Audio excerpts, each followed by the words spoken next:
प्राथमिक आहे, माध्यमिक आहे आणि उच्च माध्यमिक तसेच ज्युनियर कॉलेज इथपर्यंत तुमची जर पात्रता असेल तर मग मेरिटचा विचार करायचा आणि मेरिटनुसार कोणत्या गटाला, ज्याला मी याला गट म्हटलेलं आहे, पहिली ते पाचवी, सहावी ते आठवी असे या कोणत्या गटाला टार्गेट करायचंय हे तुम्ही आता फिक्स करू शकता. जर का तुम्ही चुकीचा प्राधान्य दिला तर काय होऊ शकते, तुमचं आर्थिक नुकसान होऊ शकते. म्हणून घेणं आज गरजेचं आहे, कारण प्राधान्यक्रम देताना जर तुम्ही चुकीचा गट निवडला, जर तुमची पात्रता वरच्या वर्गाला आहे परंतु तुम्ही खालच्याच वर्गाला तुम्ही प्राधान्यक्रमामध्ये स्थान दिलं तर तुम्हाला पेमेंटमध्ये खूप मोठा फरक पडू शकतो. कुठे राहिला 80,000 रुपये पगार आणि कुठे राहिला 40 ते 45. आता तुम्ही म्हणाल सर S10 म्हणजे काय, तर S10, S14, S16 असे काय असतात, हे सॅलरीचे पे लेवल असतात, पेईंग लेवल असतात. हा TA, DA, HRA आता तुमच्या लक्षात आला असेल. मग तुम्ही जर पहिली ते पाचवीचे शिक्षक झाले ना तर तुमचा पहिल्याच महिन्याचा पगार मित्रांनो किती राहणार आहे या ठिकाणी. सगळ्या जिल्हा परिषदांना प्राधान्य देऊ का, पण तुमची पात्रता पहा. 9वी, 10वी, 11वी, 12वी तुम्ही पात्र असाल तर वरून सुरुवात करा आणि एक लालच करू नका की सगळ्याच्या सगळ्या वरचेच वर्ग देऊ नका. 100 जे आहेत ना विदाउट इंटरव्ह्यूला, तर जास्तीत जास्त नमस्कार मित्रांनो, स्वागत आहे आपल्या सर्वांचं मनपूर्वक पुन्हा एकदा आपल्या एज्युकेशनल युट्यूब चॅनलमध्ये. मित्रांनो, पवित्र पोर्टलच्या मार्फत प्राधान्यक्रम दिल्याच्या नंतर तुम्ही शिक्षक म्हणून जर लागले आणि शिक्षक म्हणून लागल्याच्या नंतर तुम्हाला सुरुवातीला शिक्षण सेवक हे पद असणार आहे, पण एकदा का शिक्षण सेवक हे पद पूर्ण झालं तर त्यानंतर तुम्हाला पूर्ण पगार भेटणार आहे. आणि जेव्हा तुमच्या हाती पूर्ण पगार हा पहिल्यांदा येईल तर तो किती असणार आहे, ते शिक्षकाचं पूर्ण पगार म्हणजे वेतन किती आहे, प्रत्येक स्केलनुसार ते कसं ठरतं, त्यामध्ये S10, S14, S16 म्हणजे काय, DA म्हणजे काय, HRA म्हणजे काय, TA म्हणजे काय, NPS कशी लागू पडते, त्यामधून कशा प्रकारे पेमेंटमध्ये डिडक्शन होतं हे तर तुम्ही जाणून घेणारच आहात. आणि हे जाणून घेणं आज गरजेचं आहे, कारण प्राधान्यक्रम देताना जर तुम्ही चुकीचा गट निवडला, जर तुमची पात्रता वरच्या वर्गाला आहे परंतु तुम्ही खालच्याच वर्गाला तुम्ही प्राधान्यक्रमामध्ये स्थान दिलं तर तुम्हाला पेमेंटमध्ये खूप मोठा फरक पडू शकतो. कुठे राहिला 80,000 रुपये पगार आणि कुठे राहिला 40 ते 45,000 रुपये पगार. एवढा जर फरक तुमच्या पेमेंटमध्ये पडणार असेल तर मित्रांनो आजचा व्हिडिओ शेवटपर्यंत पहा. व्हिडिओला अजिबात चुकवू नका. ह्यामध्ये नवीन लागलेल्या शिक्षकांचा पहिल्या महिन्याचा पगार किती असतो हे तुम्ही जाणून घ्या, कारण एकदा का तुमची अपॉइंटमेंट झाली तर मग मात्र तुम्हाला ती चेंज थोडी करता येणार आहे. त्यामुळे आधी कोणत्या गटाला प्राधान्य दिलं गेलं पाहिजे प्राधान्यक्रम देताना या गोष्टीचा आपण खूप विचार करणं गरजेचं आहे. त्यामुळे हा व्हिडिओ देखील खूप महत्वाचा होणार आहे, म्हणून व्हिडिओला स्किप करू नका, व्हिडिओला शेवटपर्यंत बघा.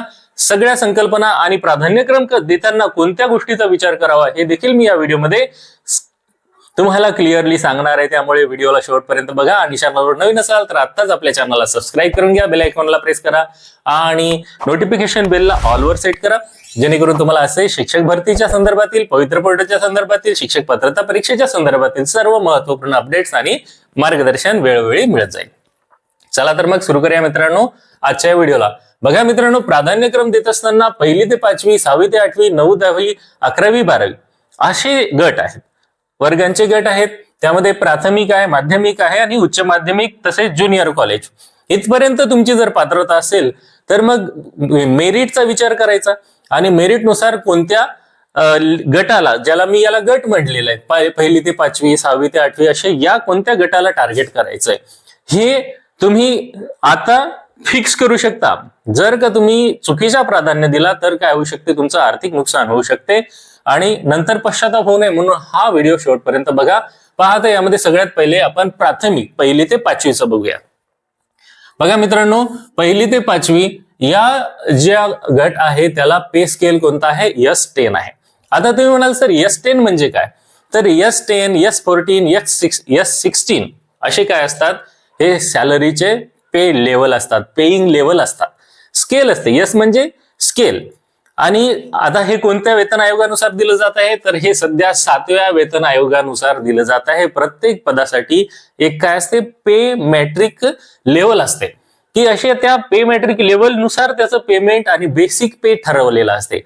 आता उदाहरणार्थ पहा, आता यामध्ये बेसिक पे किती आहे, पहिली ते पाचवीला हा 29,200 बेसिक पेमेंट असणार आहे तुमचं S10 नुसार.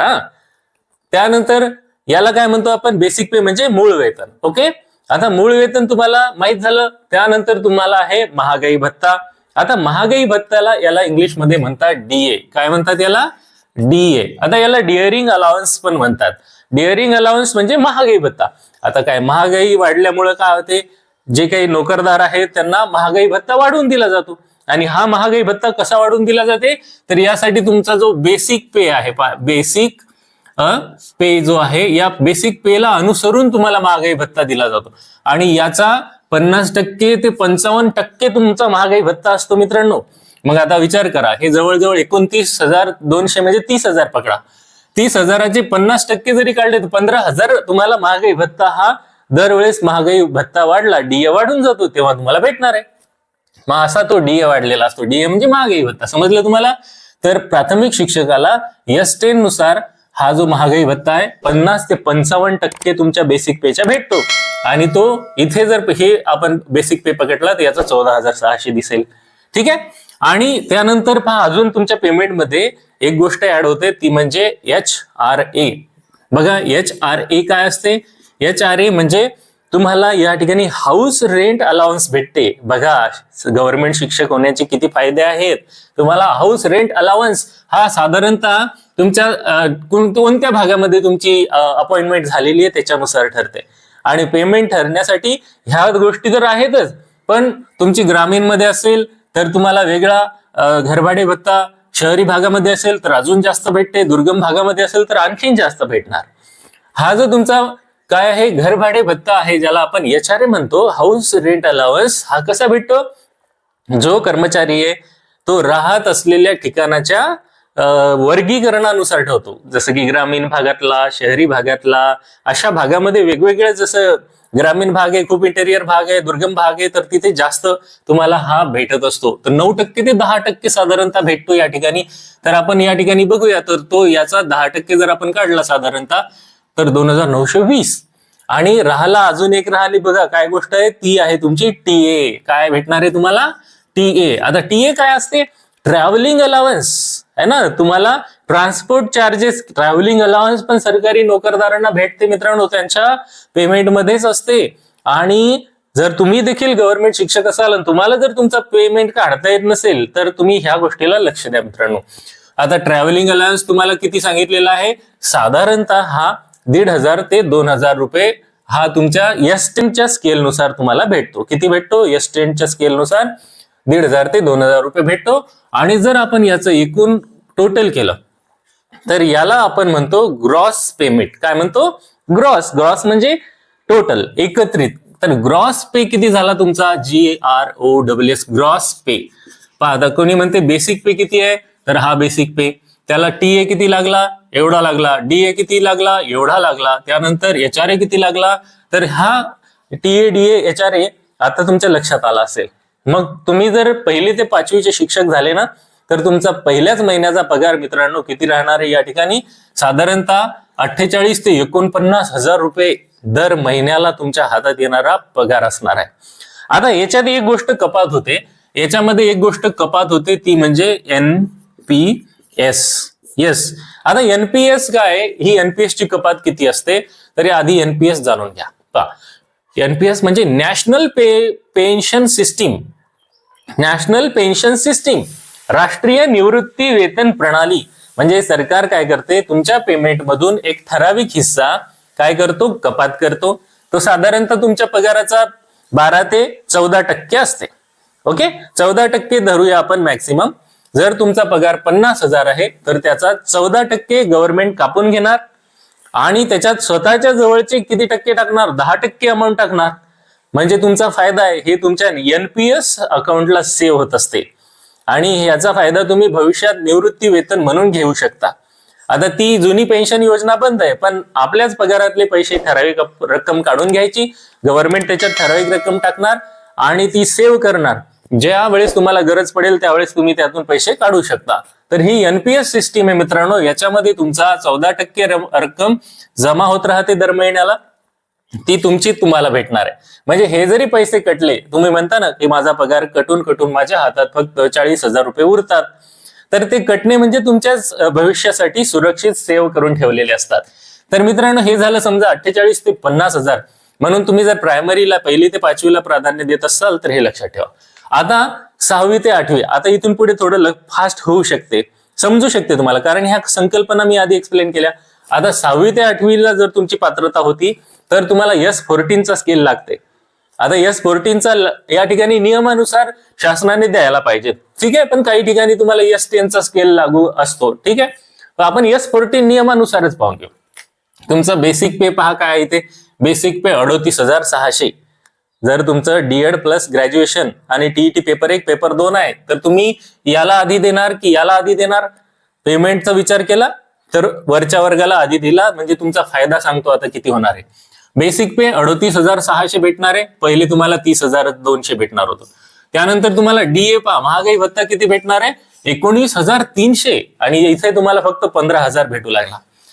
पहा या ठिकाणी एचआरए तुम्हाला किती भेटणार आहे, हाऊस रेंट जे काही तुम्हाला भेटणार आहे ते किती भेटणार आहे, हाऊस रेंट अलाउन्स तुम्हाला तुमच्या भागानुसार भेटत असते मित्रांनो, 3,860 रुपये आपण या ठिकाणी 10% पकडलेला आहे.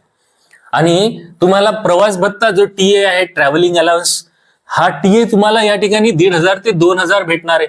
जर तुम्ही हँडिकॅप असाल, दिव्यांग उमेदवार असाल तर याच्या दुप्पट तुम्हाला त्याचा भेटते. म्हणून मित्रांनो, प्राधान्यक्रम देताना जर अशी पात्रता आहे तर जर तुम्ही डीएड प्लस टीईटी 1, टीईटी 2 आणि ग्रॅज्युएट आहात तर तुम्ही या दोन्हीला पदाला पात्र आहेत. पण तुम्ही पहिले 6वी ते 8वीला दिलं तर पेमेंट जास्त भेटणार आणि 1ली ते 5वीला दिलं कमी भेटणार. म्हणून प्राधान्य देताना या गोष्टीचा लक्षात घ्या.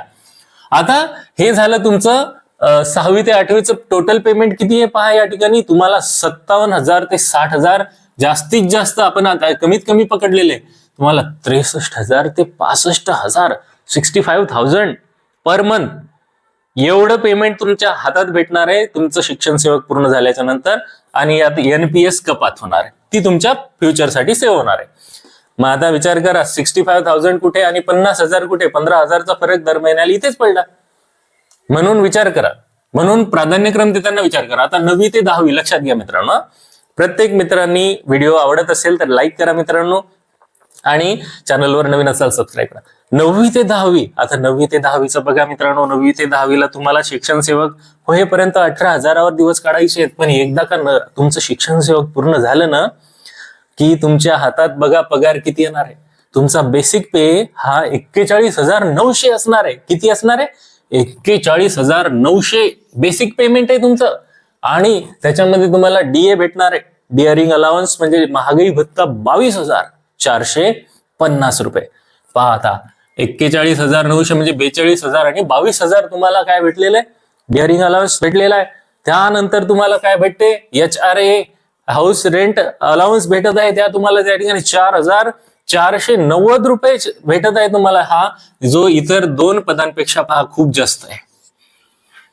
आलं की लक्षात, म्हणजे जेवढा वरचा वर्ग तेवढी सॅलरी जास्त. आणि तुमचं जे टीए आहे ट्रॅव्हलिंग अलाउन्स, हा आपण कमीत कमी पकडत आहोत बरं, 2,000 रुपयापर्यंत तुम्हाला भेटते. ग्रामीण भाग असेल जास्त भेटते, त्यातही जर तुम्ही दिव्यांग उमेदवार असाल तर आणखीन वाढून भेटते. आता कमीत कमी या ठिकाणी या बेसिक पे नुसार, या तुमच्या डीए नुसार, एचआरए नुसार आणि टीए नुसार हा बघा 71,340 रुपये तुमचं पेमेंट हे 9वी 10वीला भेटलेलं आहे. म्हणजे जर तुम्ही 9वी 10वीचे शिक्षक झालेत, अलग लक्षात, तर तुमच्या 71,000चं पेमेंट असणार आहे सुरुवातीचं पहिलं पेमेंट. त्यामुळे प्राधान्यक्रम डोळे उघडून द्या. हे पहा इथे लिहिलेलं मित्रांनो, अभियोग्यता धारकांनो, माझ्या बंधूंनो आणि भगिनींनो, कृपया हे लक्ष द्या, डोळे उघडा, बघा. प्राधान्यक्रम देताना हे लक्षात घ्याच. शिक्षण सेवकांना किती भेटते आणि नियमित शिक्षकांना किती भेटते हे तुम्हालाच भेटणार आहे नंतर. आणि आज रोजी जरी तुम्हाला पेमेंट कसं काढायचं हे पहा, असं काढू शकता. आता यामधून तुम्ही एनपीएस मध्ये काही रक्कम देत असता, 14% जवळपास त्यातून कपात होते आणि तेच तुमच्या फ्युचरसाठी सेव्ह होत असते. आता जाऊया 11वी 12वीकडे. 11वी 12वीचं बेसिक पेमेंट पहा, बेसिक पेमेंट आहे 44,900. म्हणजे जे बघा इथे कोणाचंच नाहीये, सगळ्यात जास्त 11वी 12वीला आहे 44,000. म्हणजे 45,000 झालेले 44,900. आणि त्यामध्ये तुम्हाला हा जो डी आहे, डिअरिंग अलाउन्स किती भेटत आहे पहा, 25,695. हा तुमचा डिअरिंग अलाउन्स आहे मित्रांनो. बघा एवढा कुठेच नाहीये. आणि एचआरए घर भाडे भत्ता या ठिकाणी तुम्हाला 4,490 पर्यंत भेटत आहे. आणि तो किती असतो? तुमच्या बेसिक पेच्या 9 ते 10% असतो. ते तुम्ही बेसिक पे तुम्हाला माहित झालं की त्याच्यावरून काढायचं. इथे 50 ते 55%, ते 9 ते 10% तुम्हाला भेटत आहे इथे महागाई भत्ता आणि घर भाडे भत्ता. पुढे येते तुमचा ट्रॅव्हलिंग अलाउन्स, तो आहे तुमचा 2700 किंवा त्यापेक्षा जास्त असणार आहे, कारण हे ज्युनियर कॉलेज आहे. अलग लक्षात. मग या ठिकाणी तुमचं जर ग्रॉस पेमेंट असेल, टोटल पेमेंट, ग्रॉस पेमेंट म्हणा, ग्रॉस पेमेंट हे 76,785 पर्यंत गेलेलं आहे. जवळपास ₹1,00,000 महिन्याचे होत आहेत मित्रांनो. म्हणून या ठिकाणी खूप जास्त स्पर्धा असणार आहे.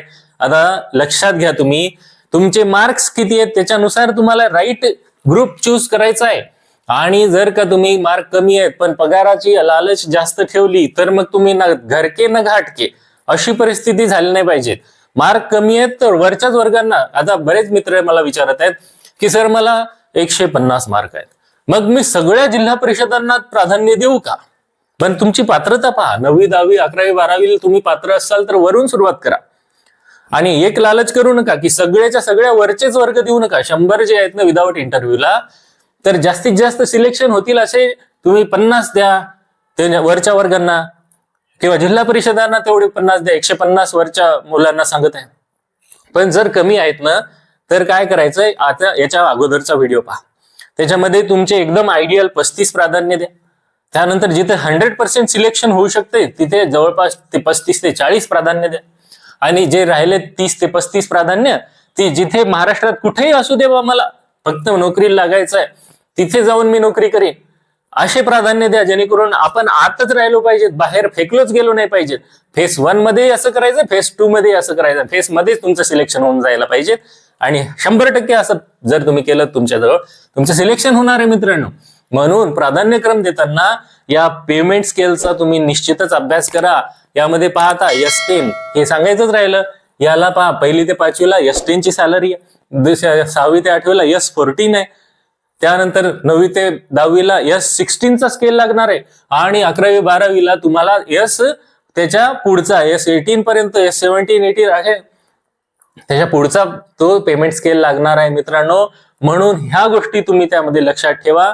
त्यामध्ये S10, S14, S16 म्हणजे काय हे आपण बघितलं, TA म्हणजे काय, HRA म्हणजे काय, DA म्हणजे काय, NPS म्हणजे काय, हे सगळं पाहिलं. आता तुमचा जो पूर्ण ग्रॉस पेमेंट आहे तो कसा काढायचा? How will you find out your gross payment? पहा, ग्रॉस सॅलरी. ग्रॉस सॅलरी काढण्यासाठी सगळ्यात अगोदर तुमचा बेसिक पे ऍड करायचा. काय करायचा आहे? बेसिक पे.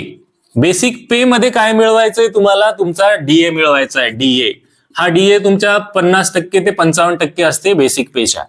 त्यानंतर अजून त्याच्यात HRA ऍड करायचा. HRA काय आहे? Housing rent allowance. Housing rate allowance. Video आवडत असेल तर थोडं बघा मित्रांनो. त्यानंतर लास्ट तुम्हाला जो आहे TA ऍड करायचा आहे. TA या सगळ्यांची बेस म्हणजे सॅलरी यात तुमचा NPS साइन करायचा, NPS, तर तो तुमच्या हातात येणारा पेमेंट. अशा प्रकारे मित्रांनो आपण या स्किल गलती घेतलेली आहे. तुम्हाला असेल हा व्हिडिओ आवडला तर लाईक करा, सबस्क्राईब करा. पुन्हा भेटूया तोपर्यंत सर्वांना खूप खूप शुभेच्छा. Thank you for watching.